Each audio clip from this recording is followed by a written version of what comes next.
Okay, I've got a crazy situation that's going to result in Hunter Biden making probably $33 million on a motion for default judgment against Patrick Byrne, someone I really wasn't aware of. And I have to confess that to you because he is a complete notorious MAGA wingnut, one of the worst. One of these rich guys, he's like Mike Lindell, who actually has money. So let's get to it. Talk about what happened in the facts of this case. They're totally insane. Let's talk about the procedural, like how we got to this point. That's also totally insane. And then let's talk about Patrick Byrne because he is definitely totally insane. We're in the Central District of California, Federal District Court, and it's Hunter Biden's motion for entry of default judgment. What that means is typically, and I've dealt with a lot of these from the plaintiffs and defense side, is at the beginning of the case. I mean, this is 99% of the time you see this, is when someone was served with a lawsuit and they just didn't respond. But Patrick Byrne, like I said, is a special kind of person. He actually defended this case, I mean, for like a year, 2 years, however long it took to get to trial. And on the day of trial, he just does not show up. All of a sudden, neither do any of his attorneys. And they've got a couple of clown attorneys in their place, one of whom is on bond. So the court doesn't let them participate. No defendant there. They actually hold the trial in their absence. And now Hunter Biden has said, Judge, based on the evidence and the misconduct here, and also Patrick Byrne's refusal to respond to your post-trial orders, you know, if you win a judgment, you get to do discovery on the financial condition of the defendant, where their assets are and other things, unless they're just going to pay it right away with a check or something, which almost never happens. Then you should give me all the money I'm asking for, $33 million here. So, you know, I thought I was a little skeptical, but I looked into these facts. I'm like, damn, he's actually going to win this. So let's get to the facts, what happened, where we are, and who Patrick Byrne is. Introduction. After months of delay and multiple pretrial conferences, jury selection and trial of this case was set to begin on July 29, 2025. By the way, this is a really good motion. I don't know if his attorneys will ever see this, but if so, great work. Prospective jurors were summoned from their homes and jobs and assembled in the courthouse. Now, understand, when you're talking about a jury trial in federal district court, the last one I did was actually in Denver, and it was in the winter. These jurors come from all across the judicial district, a place like, you know, Wyoming, Colorado, a state with a smaller population. That means they could have traveled hundreds of miles. California, you're talking about the Central District of California. Again, they're going to be coming from a long way, sometimes a couple hours at least. So these people are going to be pissed. They show up and the defendant's not even there. The presiding judge and chambers and courtroom staff were present in the courtroom. I mean, I can just imagine this. There's so much tension when you're building up a trial. You've done so much work. I mean, there's hundreds of hours of work that go into that. And all of a sudden, you know, everybody's shuffling in. You're all ready. The tension, you can cut it with a knife. And he's not even there. It's insane. Mr. Byrne and his counsel, since the commencement of the action, were not present, and neither was his other attorney, who had just been approved to appear in the case the previous week. Okay, that's weird enough. On top of that, I mean, like, I can't even imagine going through this. Instead, 3 new lawyers appeared for the defendant the first time that day, only one of whom was admitted to the bar of that court. Byrne's new lead attorney, it gets better, Stephanie Lambert, had been terminated from a case representing Mr. Byrne in another federal lawsuit because of gross misconduct, and it was a defamation case. She did all kinds of bad stuff, and the court's like, you can't defend him. You're already basically like excommunicated from all federal courts across the country. And it gets better than that. She's also under felony indictment in Michigan, charged with computer crimes related to election tabulators, and is free from custody on a secured cash bond. Okay, so you basically have Tina Peters with a temporary law license showing up to defend this. And then the remaining attorneys are like, oh crap, I didn't know this woman was this nuts. And all of a sudden they're like, I can't defend Mr. Byrne. We're not authorized. And the court says, okay, this is really like a three-ring circus. So they hold the trial without Mr. Byrne. I mean, I've never heard of something like this happen, and I've dealt with a lot of crazy stuff. So what is it this case is about? Well, Patrick Byrne is a wingnut.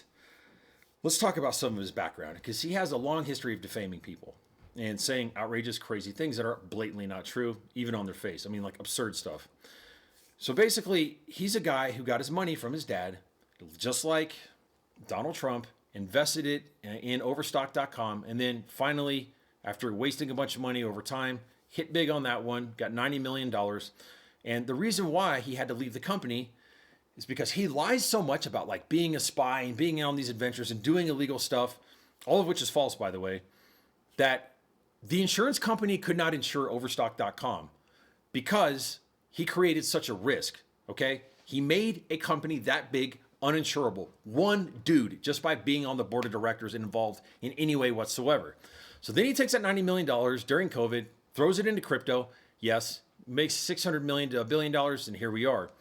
Now, he's someone who spent $40 million of the money he made on trying to overturn the 2020 election on behalf of Donald Trump. He's a guy who helped pay for people in the January 6th insurrection, places for them to stay and support them, during their criminal trials.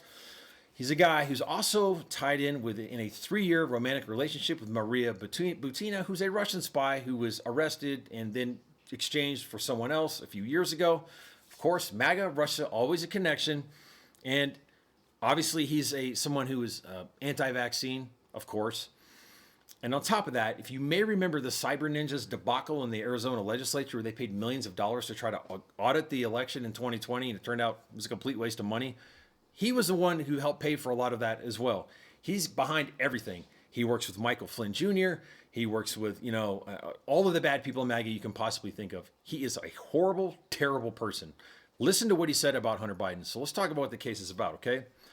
Now, what we're doing here, by the way, just real quick, is Hunter Biden is proving his damages, his case, and why he should be awarded $33 million. By not showing up, Patrick Byrne has already basically admitted the factual allegations of a complaint. Remember, a jury trial is where a jury decides the factual disputes of the case. One person says the light was green, one person says the light was red. For example, personal injury case. Judge is the trier of law, instructs the jury. They come out with both a decision on what happened with respect to liability according to jury instructions, and then issue award damages if the plaintiff won that case. So what we're doing here is just having damages being proved on paper because Byrne didn't show up. All right, so who is this guy? Well, Byrne used his wealth to become a leading promoter of conspiracy theories that the 2020 election was stolen by plaintiff's father, President Joe Biden. And that's where Hunter Biden comes in. He latches on to Joe Biden stole the election, and then he starts defaming Hunter Biden. And, he spent millions and millions of dollars, this, that, and the other. But let's get to what he actually said about Hunter Biden, like why he got sued in the first place. I mean, this is like so nuts, it's hard to even explain. I had to read it a couple times. I'll try to make it clear as I can. Byrne claims to have played important roles in various clandestine operations conducted on behalf of the United States government. Byrne further claims that at the time, the request for him to deploy his unique skills to help the United States have directly come from the highest levels of government, including Barack Obama, James Comey personally, and others. I mean, this guy, he's like, I don't know, he's like Michael Scott or something from The Office.